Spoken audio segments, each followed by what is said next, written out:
ವೀಕ್ಷಕರೇ ನಮಸ್ಕಾರ. ವೀಕ್ಷಕರೇ, ಬಿಗ್ ಬಾಸ್ ಕನ್ನಡ ಸೀಸನ್ 11 ಮುಗಿದಿದೆ ಹಾಗೂ ವಿನ್ನರ್ ಯಾರು ಅಂತ ಕೂಡ ಅನೌನ್ಸ್ ಮಾಡಿದ್ದಾರೆ. ನಮ್ಮ ಹನುಮಂತು ವಿನ್ನರ್ ಆಗಿ ಹೊರಬಂದಿದ್ದಾರೆ. ಸಾಕಷ್ಟು ಜನಕ್ಕೆ ತ್ರಿವಿಕ್ರಮ್ ಅಥವಾ ಇನ್ನೊಬ್ಬರು ವಿನ್ ಆಗಬೇಕಾಗಿತ್ತು ಅನ್ನೋ ಆಸೆನೂ ಇತ್ತು. ಹೀಗಿರಬೇಕಾದ್ರೆ ಬಿಗ್ ಬಾಸ್ ನಡೀಬೇಕಾದ್ರೆ ಕೆಲವು ಟ್ರೋಲ್ಸ್ಗಳಾಗ್ತಿದ್ವು. ಅದರಲ್ಲಿ ಮುಖ್ಯವಾಗಿ ಮೋಕ್ಷಿತಾ ಅವರ ಬಗ್ಗೆ. ಏನು ಅಂತಂದರೆ, ಅವರ ನಿಜವಾದ ಹೆಸರು ಐಶ್ವರ್ಯ ರಾಯ್ ಅಂತ ಹಾಗೂ ಅವರ ಮಕ್ಕಳ ಕಳ್ಳಿ ಅಂತ. ಸೊ ಈ ವಿಡಿಯೋನಲ್ಲಿ ಈಗ ರೀಸೆಂಟಾಗಿ ಅವರೇ ಕೊಟ್ಟಿರೋ ಕ್ಲಾರಿಫಿಕೇಷನ್ ಪ್ರಕಾರ ಅವರ ಮಕ್ಕಳ ಕಳ್ಳಿನ ಅವ್ರ ಹೆಸರು ಅಥವಾ ಮೊದಲಿನ ಹೆಸರು ಏನಾಗಿತ್ತು ಅನ್ನೋದ್ರ ಬಗ್ಗೆ ತಿಳ್ಕೊಳ್ಳೋಣ. ಅದಕ್ಕೆ ಮುಂಚೆ ವೀಕ್ಷಕರೇ, ನನ್ನಲ್ಲಿ ಒಂದು ಕಡೆಯ ಪ್ರಶ್ನೆ ಕಾಡೋದೇನು ಅಂತಂದರೆ, ಸಾಮಾನ್ಯವಾಗಿ ಯಾವುದೇ ಸೀಸನಲ್ಲಿ ಅಥವಾ ಯಾರೇ ಬಿಗ್ ಬಾಸ್ ಹೋದರೂ ಯಾರು ತುಂಬ ಚೆನ್ನಾಗಿ ಆಡ್ತಾ ಇರ್ತಾರೆ ಅವ್ರ ಬಗ್ಗೆ ಟ್ರೋಲ್ಸ್ ಮಾಡೋದಕ್ಕೆ ಸ್ಟಾರ್ಟ್ ಮಾಡ್ತಾರೆ. ಏನಕ್ಕೆ? ಅವ್ರ ಎದುರಾಳಿಗಳು ಆಟದಿಂದ ಮುಂದೆ ಬರಲಿ, ಅಷ್ಟಲ್ಲದೆ ಅವ್ರನ್ನ ಇನ್ನೊಬ್ರನ್ನ ಇಷ್ಟಪಡೋರು ಇನ್ನೊಬ್ರು ಅವರ ಎದುರಾಳಿ ಬಗ್ಗೆ ಟ್ರೋಲ್ ಮಾಡಿದ್ರೆ ಅವ್ರಿಗೆ ಮತ ಹೋಗೋದು ಕಮ್ಮಿ ಆಗುತ್ತೋ ಅನ್ನೋ ಉದ್ದೇಶನ ಏನೋ ಗೊತ್ತಿಲ್ಲ. ಅದಕ್ಕೆ ಎಕ್ಸಾಂಪಲ್ ಆಗಿ ಮೋಕ್ಷಿತ್ ಅವ್ರ ಬಗ್ಗೆ ನಡೀತಿದ್ದ ಟ್ರೋಲ್ ಆಗಿರಲಿ ಅಥವಾ ರಜತ್ ಅವ್ರ ಬಗ್ಗೆ ನಡೀತಿದ್ದ ಟ್ರೋಲ್ ಆಗಿರಲಿ ಒಂದು ಉದಾಹರಣೆ. ಡೈರೆಕ್ಟಾಗಿ ವಿಷಯಕ್ಕೆ ಬರೋ ಹಾಗಿದ್ರೆ, ಮೋಕ್ಷಿತಾ ಅವರ ನಿಜವಾದ ಹೆಸರು ಐಶ್ವರ್ಯ ಅಂತ ತುಂಬಾ ಟ್ರೋಲ್ ಆಗ್ತಿತ್ತು. ವೀಕ್ಷಕರೇ, ಈ ಹೆಸರು ಚೇಂಜ್ ಮಾಡ್ಕೊಳ್ಳೋದ್ರ ಬಗ್ಗೆ ಹೇಳಬೇಕಂದ್ರೆ, ಎಸ್ಪೆಷಲಿ ನಮ್ಮ ಈ ಕನ್ನಡ ಇಂಡಸ್ಟ್ರಿನಲ್ಲಿ ಅಥವಾ ಈ ಸಿನಿಮಾ ರಂಗದಲ್ಲಿ ಸಾಮಾನ್ಯವಾಗಿ ನಾವು ಈಗಲ್ಲ ಮೊದಲಿಂದನೂ ಎಷ್ಟೋ ಜನ ತಮ್ಮ ಹೆಸರುಗಳನ್ನ ಚೇಂಜ್ ಮಾಡ್ಕೋತಾ ಬಂದಿರೋದು ನೋಡಿದ್ದೀವಿ. ಯಾಕಂದರೆ ಈಗ ಅವರು ಕೇಳೋ ಅಸ್ಟ್ರಾಲಜಿ ಆಗಿರಲಿ ಅಥವಾ ಜಾತಕ ಅಥವಾ ಸಂಖ್ಯಾಶಾಸ್ತ್ರ, ಏನು ನ್ಯೂಮರಾಲಜಿ ಅಂತಾರೆ, ಈ ಕಾರಣಗಳಿಂದ ಹೆಸರು ಚೇಂಜ್ ಮಾಡ್ಕೊಳ್ಳೋದು ಸರ್ವೇ ಸಾಮಾನ್ಯ. ಯಾಕಂದರೆ ಅವ್ರು ಹೇಳಿರ್ತಾರೆ, ನೀವು ಹೆಸರು ಚೇಂಜ್ ಮಾಡಿಕೊಂಡ್ರೆ ಈ ಫೀಲ್ಡಲ್ಲಿ ಕ್ಲಿಕ್ ಆಗಿರ್ತೀರ ಅಂತ. ಅದಕ್ಕೆ ಉದಾಹರಣೆ ಕೊಡಬೇಕಂದ್ರೆ, ನಮ್ಮ ಕನ್ನಡ ಇಂಡಸ್ಟ್ರಿನಲ್ಲಿ ಸುಮಾರು ಜನ ಇದ್ದಾರೆ. ಈಗ ರೀಸೆಂಟಾಗಿ ತಗೊಳ್ಳಿ, ಕಾಂತಾರ ಮೂವಿ, ಎಂಥ ದೊಡ್ಡ ಹೆಸರು ಮಾಡಿದಂಥ ಕಾಂತಾರ ಮೂವಿ, ರಿಷಬ್ ಶೆಟ್ಟಿ ಅವರ ನಿಜವಾದ ಹೆಸರು ಪ್ರಶಾಂತ್ ಶೆಟ್ಟಿ. ಅಷ್ಟಲ್ಲದೆ KGF ಇಡೀ ಇಂಡಿಯಾದಲ್ಲೇ ಕಾಂತಾರ ಜೊತೆ ಸದ್ ಮಾಡಿದಂಥ ಚಿತ್ರ. ಕನ್ನಡ ಇಂಡಸ್ಟ್ರಿ ಅಥವಾ ಸ್ಯಾಂಡಲ್ವುಡ್ ಅಂದರೆ ಏನು ಅಂತ ತೋರಿಸ್ಕೊಟ್ಟಂಥ KGF ನ ಹೀರೋ ಯಶ್ ಅವರ ನಿಜವಾದ ಹೆಸರು ನವೀನ್ ಗೌಡ.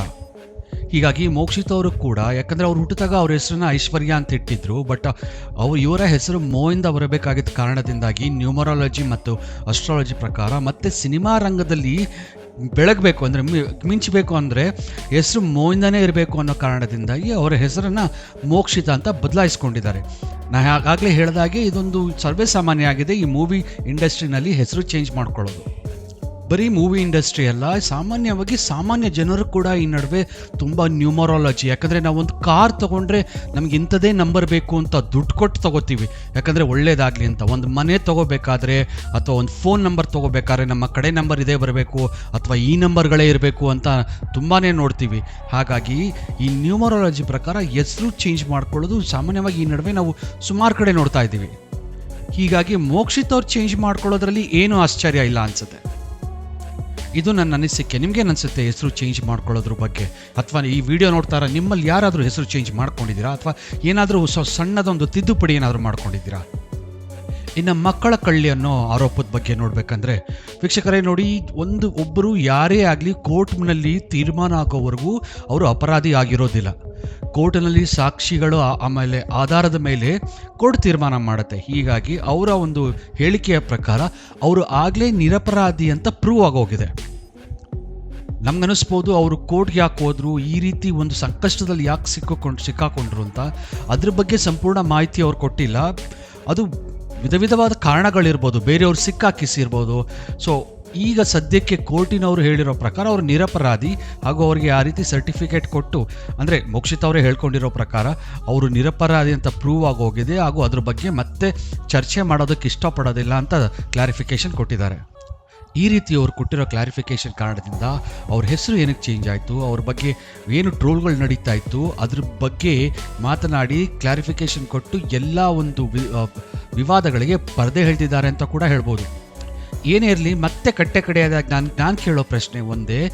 ಇಷ್ಟು ವರ್ಷ ಹೊರಗೆ ಬರ್ದಿದ್ದು ಬಿಗ್ ಬಾಸಲ್ಲಿದ್ದಾಗಲೇ ಕೆಲವರ ಬಗ್ಗೆ ಈ ರೀತಿ ವಿವಾದಗಳು ಅಥವಾ ಟ್ರೋಲ್ಗಳು ಹೊರ ಬರೋದ್ರಿಂದ ಅವರ ಕಾಲು ಎಳೆಯೋದಕ್ಕೆ ಅಥವಾ ಜನರು ನೋಡಿ ಅವ್ರಿಗೆ ಹಾಕೋ ಮತಗಳು ಕಮ್ಮಿ ಆಗಲಿ ಅಂತನ. ಏನೇ ಇರಲಿ, ಬಿಗ್ ಬಾಸ್ ಹೋದ ಪ್ರತಿಯೊಬ್ಬರು ತುಂಬ ಚೆನ್ನಾಗಿ ಆಡಿದ್ದಾರೆ. ಅಂದರೆ ಅವರವರಲ್ಲಿ ಏನು ಶಕ್ತಿ ಇದೆಯೋ ಅದನ್ನು ಬಳಸ್ಕೊಂಡು ತುಂಬ ಚೆನ್ನಾಗಿ ಹಾಡಿ, ಅದರಲ್ಲೂ ಮೋಕ್ಷಿತ್ ಅವರು ಫೈನಲ್ವರೆಗೂ ಬಂದು ತಲುಪಿ ಹೊರಗೆ ಬಂದಿದ್ದಾರೆ ಹಾಗೂ ತಮ್ಮ ಎಲ್ಲ ವಿವಾದಗಳಿಗೆ ತೆರೆ ಎಳೆದಿದ್ದಾರೆ ಅಂತ ಕೂಡ ಹೇಳ್ಬೋದು. ನಿಮ್ಮ ಅನಿಸಿಕೆ ಏನು? ಅದನ್ನು ನನ್ನ ಕಾಮೆಂಟ್ ಬಾಕ್ಸಲ್ಲಿ ತಿಳಿಸಿ. ಇಷ್ಟು ಹೇಳ್ತಾ ಈ ವಿಡಿಯೋನ ಮುಗಿಸ್ತಾ ಇದ್ದೀನಿ. ಧನ್ಯವಾದಗಳು.